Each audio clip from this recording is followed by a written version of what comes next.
প্রায় 2000 খ্রিস্টপূর্বাব্দেরও আগের প্রাচীন ও রহস্যময় মায়ান সভ্যতা। হাজার হাজার বছর পুরনো এই সভ্যতা প্রযুক্তিগত দিক দিয়ে কিভাবে ওই সময় এত উন্নত হলো, কোন ক্ষমতায় তারা সব থেকে বড় পিরামিড বানালো, এই প্রশ্ন সহ তাদের উৎপত্তির ইতিহাস এবং এই বিশাল জনবহুল সভ্যতার হঠাৎ বিলুপ্ত হওয়ার রহস্য আজও ধোঁয়াশায়। মায়ানদের কোনো অক্ষর, বর্ণ, ভাষা না থাকা সত্ত্বেও তারা গোটা বিশ্বকে তাক লাগিয়ে সৃষ্টি করে গেছিল পৃথিবীর বুকে ঘটে যাওয়া বিভিন্ন ভবিষ্যৎবাণী সহ মায়ান ক্যালেন্ডার, যার লাস্ট সময়কাল ছিল 2021 সালের 21শে ডিসেম্বর। তাই গোটা বিশ্ব ভেবেছিল ওই দিনই হয়তো পৃথিবী শেষ হবে। আর আজ এই রহস্যময় মায়ানদের নিয়ে চ্যানেলের পক্ষ থেকে মুভি অ্যাপোক্যালিপ্টো। গভীর জঙ্গলে একদল মায়ান শিকারী একটা বুনো শূকরকে শিকারের উদ্দেশ্যে তাড়িয়ে আনছে। দলটির নেতা ফ্লিন্ট স্কাই হলেও তার ছেলে জাগুয়ার মূলত শিকারের নেতৃত্ব দেয়। কিছুক্ষণের মধ্যেই তারা শূকরটিকে শিকারে সফল হলে জাগুয়ার সবাইকে সমানভাবে সে মাংস ভাগ করে দেয়। তো এই হাসি ঠাট্টার মাঝে অন্য গোষ্ঠীর কয়েকজনের সাথে দেখা হলে ফ্লিন্ট তাদেরকে নিজের পরিচয় দেয়। সেই অন্য লোকগুলো পরিচয় আদান প্রদান করার বিন্দু মাত্র আগ্রহ প্রকাশ না করে তাদেরকে কিছু পরিমাণ মাছ উপহার দেয়। আসলে লোকগুলো সেই জায়গা ছেড়ে এগোনোর সময় যাতে এই দল তাদের বাধা না দেয়, সেই জন্য তাদের ভেট হিসেবে মাছ উপহার দিচ্ছিল। ফ্লিন্টের গোষ্ঠীর লোক উপহার গ্রহণ করে ও তাদেরকে নিজেদের শিকার থেকে কিছু পরিমাণ মাংস দেয়। জাগুয়ার দেখে সেই গোষ্ঠীর সদস্যদের মধ্যে শিশু থেকে বৃদ্ধ অনেকেই অসুস্থ। জাগুয়ার জিজ্ঞাসুভাবে সেই গোষ্ঠীর নেতার দিকে তাকালে সে জবাব দেয় তাদের জমি, বাড়ি সবকিছু ধ্বংস হয়ে গেছে, তাই ওরা নতুনভাবে জীবন শুরু করার উদ্দেশ্যে নতুন বসতির খোঁজে বেরিয়েছে। কিন্তু সে গোষ্ঠীর অসুস্থ লোকদের দেখে জাগুয়ারের মনে সন্দেহের সৃষ্টি হয় এবং সে তাদেরকে থামানোর জন্য যেতে যায়। তবে ফ্লিন্ট জাগুয়ারকে থামায় এবং গ্রামে সবাই ফিরে আসে। ফ্লিন্ট বলে সেই লোকগুলো ভয় নামক অসুখে আক্রান্ত।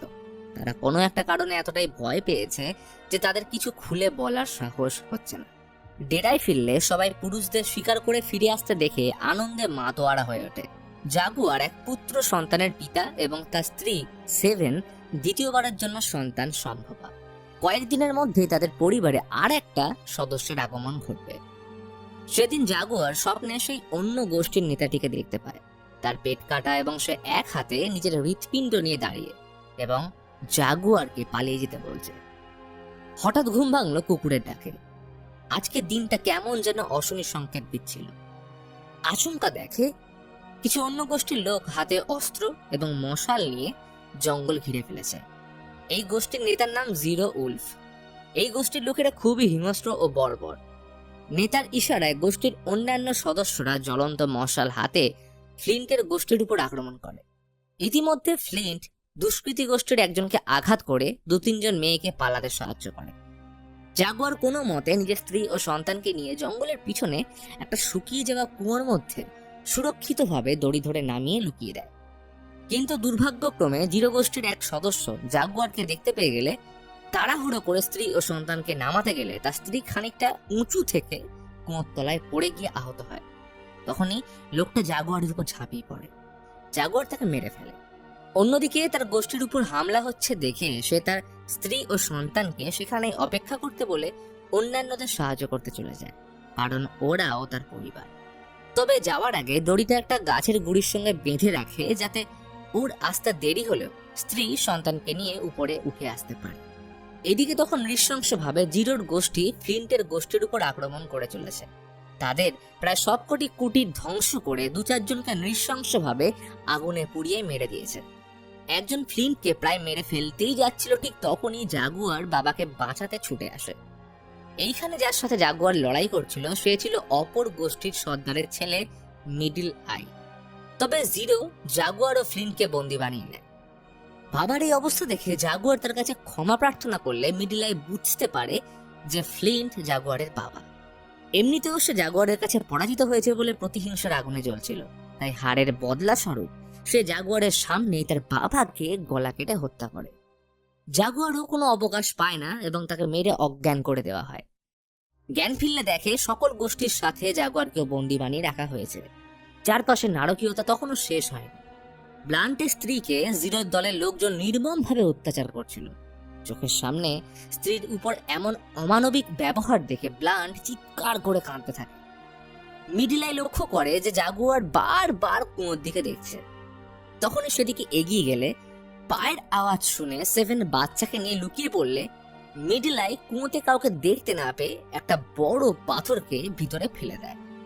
পাথরটার কিছুটা অংশ বাচ্চাটার পায়ে এসে লাগলে কুঁকিয়ে উঠতেই সেভেন ওর মুখ চিপে ধরে।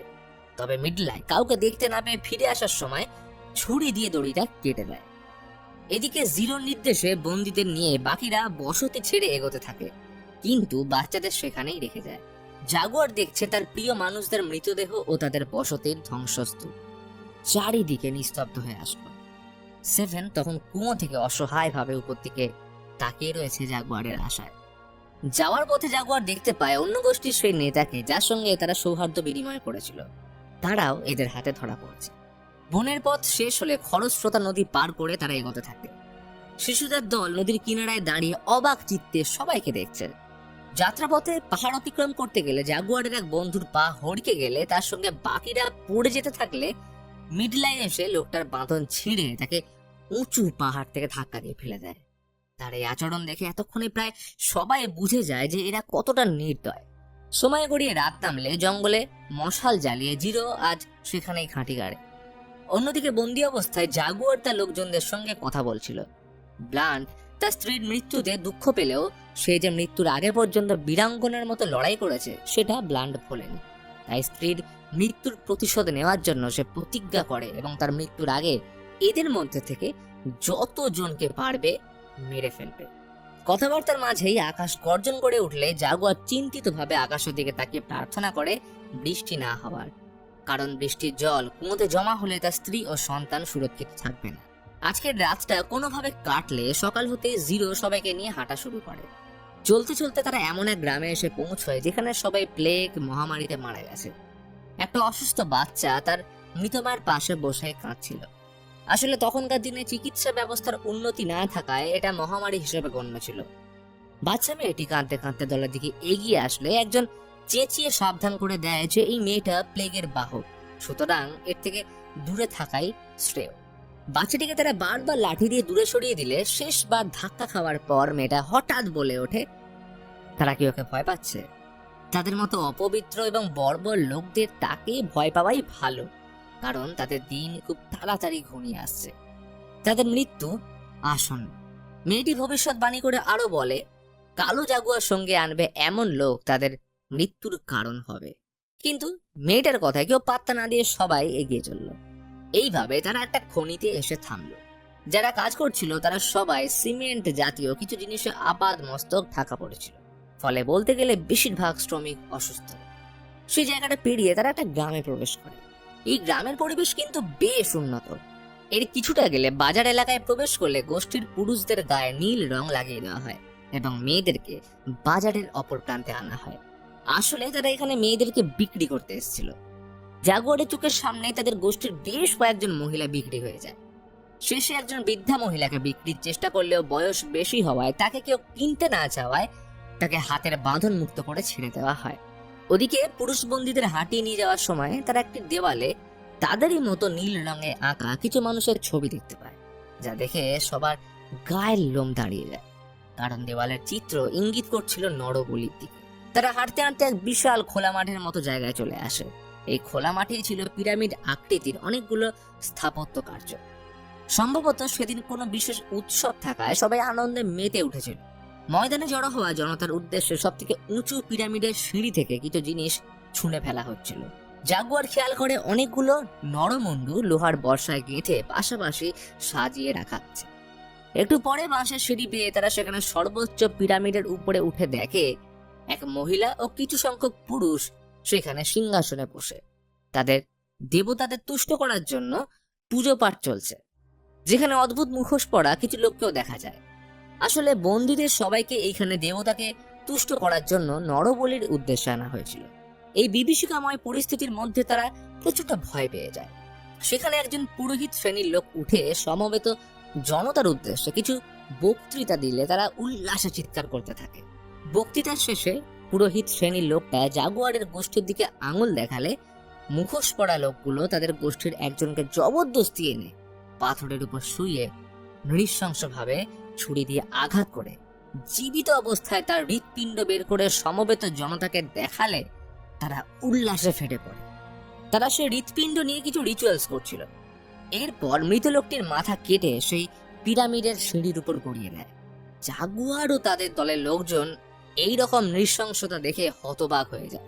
কিছুক্ষণের মধ্যেই তাদের দলের আরো একজন একইভাবে প্রাণ হারায়। আর এখন জাগুয়ারের পালা। সে কিছুতেই তার এই অবস্থা মন থেকে মানতেই পারে না। কুয়োর মধ্যে স্ত্রী ও সন্তান তার পথ চেয়ে বসে আছে, এটা বারবার ওর মনে পড়তে থাকে। কিন্তু অন্যদের মতো তাকেও যখন আঘাত করা হবে তখনই সূর্যগ্রহণ হয়।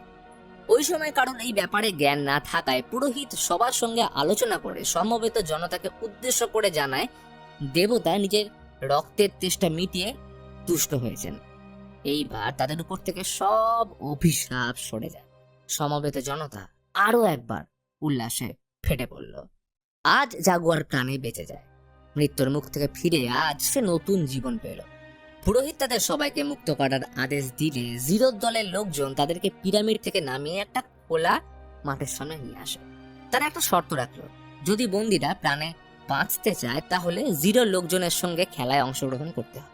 খেলাটা ছিল বন্দীদেরকে দৌড়ে মাঠের ওপারে যেতে হবে এবং এরা তাদের লক্ষ্য করে তীর বল্লম ছুঁড়বে। যারা এর আঘাত থেকে বেঁচে ওপাশে যেতে পারবে তাদেরকেই বিজয়ী মানা হবে। কিন্তু বন্দীদের এরা এত সহজে হাতছাড়া করতে চায় না। তাই জিরো তার এক ছেলেকে মাঠের ওপাশে পাঠিয়ে দেয়, যাতে কেউ তীরবল্লমের আঘাত থেকে বেঁচে গেলেও তার ছেলে যেন তাদের মেরে ফেলতে পারে। প্রথমে ব্লান্ট ও আরো একজনকে নিয়ে দৌড় শুরু হয়। তারা দৌড় শুরু করতেই তীর এসে তাদের বুকে লাগলো এবং সেখানেই লুটিয়ে পড়ল। দ্বিতীয়বার জাগুয়ারও সেই আগের গোষ্ঠীর নেতা তীরের আঘাত থেকে বাঁচতে বাঁচতে বেঁকে দৌড়াতে শুরু করে, কিন্তু এইবারও তীর এসে তাদের বুকে লাগে। জাগুয়ারের সঙ্গে মারা গেলেও সে একদম সীমানার কাছে এসে পড়ে। তখন ওর মৃত্যু নিশ্চিত করতে জিরোর ছেলে অস্ত্র নিয়ে তার দিকে এগিয়ে এলে জাগুয়ার তার গলায় একটা তীর ঢুকিয়ে মেরে ফেলে। মাঠের অপর প্রান্ত থেকে জিরো এই ঘটনা দেখে তাকে মারতে আসলে জাগুয়ার পাশের একটা ক্ষেতের মধ্যে ঢুকে যায়। বাবার কোলে ছেলে দেহ রাখলে জিরো দুঃখে তার সঙ্গী সাথীদেরকে নিয়ে জাগুয়ারকে ধাওয়া করে। এদিকে ক্ষেত পেরিয়ে জাগুয়ার মাঠে পড়ে গেলে দেখতে পায় তার চারপাশে নীল রং মাখানো অজস্র মুন্ডহীন লাশ পড়ে আছে। আসলে দেবতাদের কাছে বলি দেওয়ার পর সেই সব হতভাগ্যদের দেহ এই মাঠে এনে ফেলে রাখা হতো। জাগুয়ার আবার রুদ্ধশ্বাসে দৌড়াতে শুরু করলো, কিন্তু জিরো তার পিছু ছাড়ে না। ক্লান্ত হয়ে জাগুয়ার নিজেকে বাঁচাতে সামনের একটা উঁচু গাছে উঠে বসে। শরীরের ক্ষতস্থান থেকে তখনও ক্রমাগত রক্তপাত হচ্ছে। এমন সময় জাগুয়ারের শরীর থেকে পড়া রক্ত মিডলাইয়ের পিঠে পড়লে তার দলের একজন বুঝতে পারে জাগুয়ার নিশ্চয়ই গাছের উপর লুকিয়ে। এদিকে গাছের উপর জাগুয়ার একটা কালো চিতার শাবককে দেখতে পায় এবং ঠিক তার পিছনে তার মা আক্রমণ করার জন্য দাঁড়িয়েছিল। জাগুয়ার ভয়ে পালাতে গেলে জিরোর দলের একটা লোক সামনে চলে আসলে চিতাবাঘটির শিকার হলে এই সুযোগে জাগুয়ার পালিয়ে যায়। জিরোর দলের লোকজন বলা বলি করতে থাকে আজকের দিনটা তাদের জন্য খুব খারাপ, হয়তো তাদের উপর কুনজর লেগেছে। কিন্তু জিরো এসব কথা কানে তোলে না। সে যেমন করেই হোক তার ছেলের মৃত্যুর প্রতিশোধ নেবে। তাই আবারও যাত্রা শুরু হয়। জাগুয়ার এখন একইভাবে দৌড়ে চলেছে। সে এক মুহূর্তের জন্য দম নিতে থামলে দেখতে পায় অন্ধকার জঙ্গলে মশাল নিয়ে জিরোর লোকজন তাকে খুঁজতে এগিয়ে আসছে। তাই থামলে হবে না। ওদিকে কুয়োর বাইরে দুটো বন্য প্রাণী নিজেদের মধ্যে মারামারি করতে গিয়ে কুয়োর ভেতরে পড়ে যায়। সেভেন তার বাচ্চাকে বাঁচানোর জন্য সেটাকে পাথর দিয়ে মেরে ফেলে। এদিকে সকাল হয়ে আসে। জিরোর লোকেরা বনের মধ্যে একটা গাছের নীল রং দেখতে পেয়ে আন্দাজ করে যে জাগুয়ার এইদিকে গেছে। তখনই একটা বিষধর সাপ ওদের মধ্যে একজনকে কামড়ে দিলে তারা বুঝতে পারে সত্যি অভিশাপ তাদের উপর নেমে এসছে।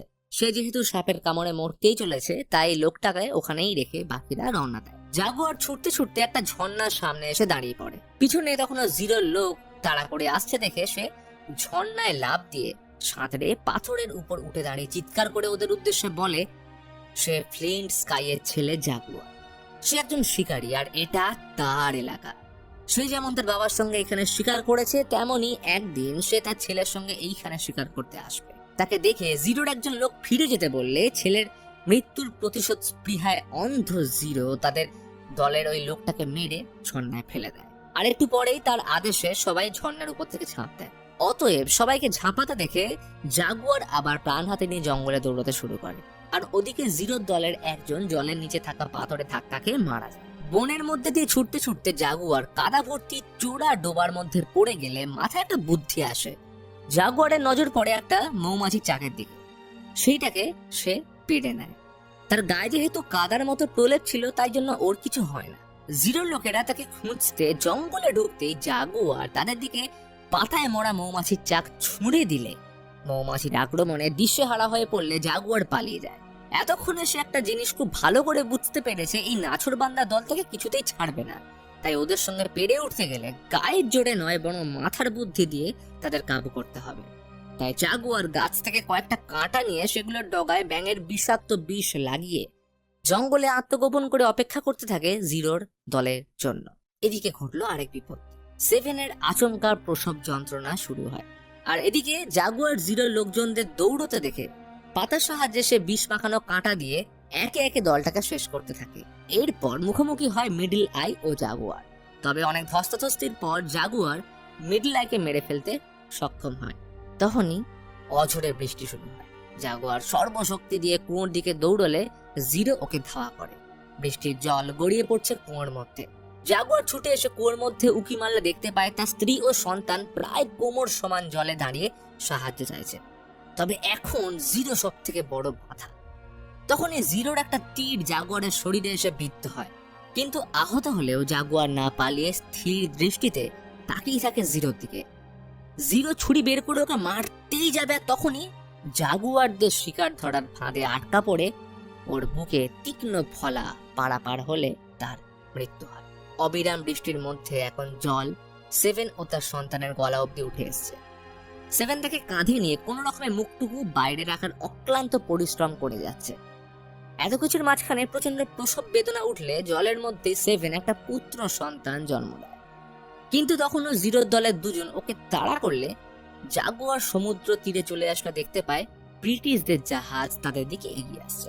ওরা দুজন জীবনের প্রথম এমন জিনিস দেখেছে, তাই অবাক পানা যেয়ে থাকলে এই সুযোগে জাগুয়ার পালিয়ে কুয়ো থেকে শেষ পর্যন্ত তার স্ত্রী, সন্তান ও নবাগত পুত্রকে উদ্ধার করে আনন্দে কেঁদে ফেলে। এরপর ওরা একসাথে সমুদ্রের দিকে এসে বড় পালতলা নৌকা দেখে সেভেন জাগুয়ারকে জিজ্ঞেস করে, আচ্ছা এগুলো কি? ওরা কি সাহায্যের জন্য তাদের কাছে আসছে? জাগুয়ার উত্তর দেয়, অপরিচিত লোকদের উপর বিশ্বাস না রেখে বরং তাদের পরিচিত জঙ্গলের বুকে নতুন জীবন শুরু করা উচিত। আর এই কথার শেষে ওরা জঙ্গলের বুকে চিরতরে হারিয়ে যায়।